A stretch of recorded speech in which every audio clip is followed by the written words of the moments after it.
Excellencies, I'm pleased to participate in today's session on the human rights situation in South Sudan. I thank the Commission on Human Rights in South Sudan for its important work and look forward to the presentation of its main findings. Over the past year, the human rights situation in South Sudan remained dire, marked by increased civilian casualties, extrajudicial executions, sexual violence, arbitrary arrest and detention, and shrinking civic space. This is occurring against the backdrop of political instability and uncertainty.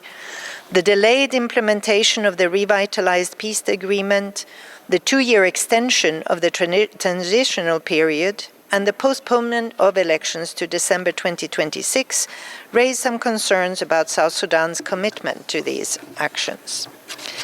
Military operations by government security forces, armed groups, and their respective proxy militias resulted in gross human rights violations and abuses, and violations of international humanitarian law.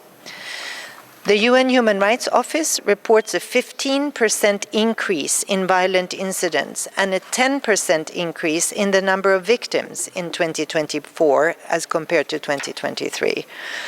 The office documented and verified over 1,000 incidents of violence, including over 1,500 civilians killed, 1,300 injured, 551 abducted, and 246 subjected to sexual violence in conflict.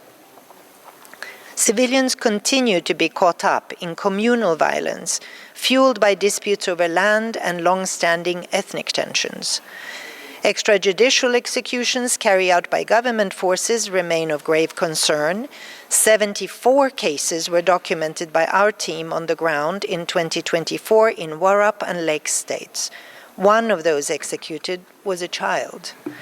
The government continues to detain people arbitrarily and for prolonged periods. The office reports that 595 civilians, including 59 women and 22 children, were arbitrarily arrested and detained in 2024. We welcome steps taken to improve the delivery of justice through training of law enforcement and judicial personnel and the establishment of mobile courts. But much more is needed, and we urge the authorities to step up their efforts, including by implementing the recommendations contained in last December's OHCHR-UNMISS joint report on deprivation of liberty.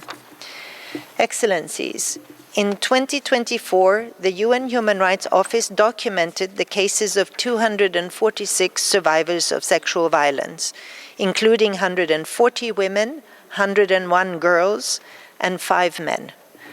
Sexual violence is grossly underreported due to fear of reprisal, stigma, and lack of confidence in the justice system. I'm alarmed by the trend of large-scale abductions of women and children in the context of intercommunal violence, with abductees being raped or subjected to other forms of sexual violence, as well as abductions by the National Salvation Front aimed at forced recruitment. The government has imposed further restrictions on civic space, freedom of expression, peaceful assembly and association, most notably ahead of the elections. We regret the missed opportunity to align the National Security Service law with international human rights standards. Instead, it continues to grant the Security Service extensive powers, including the authority to arrest individuals without a warrant.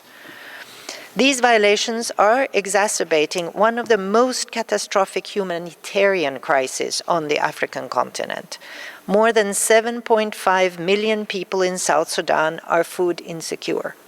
Climate-induced risks and displacements, and the arrival of over 1 million people fleeing the conflict in Sudan since April 2023 are putting a strain on resources and risk further weakening social cohesion. In 2024, 9 humanitarian workers were killed, which I condemn in the strongest terms. Excellencies, we welcome positive signals that the Commission for Truth, Reconciliation and Healing and the Compensation and Reparation Authority are likely to be established soon, and we urge that it be a transparent process. However, we do regret that there has been no progress in setting up the hybrid court for South Sudan to prosecute those responsible for violations of national and international law, including genocide, crimes against humanity, and war crimes.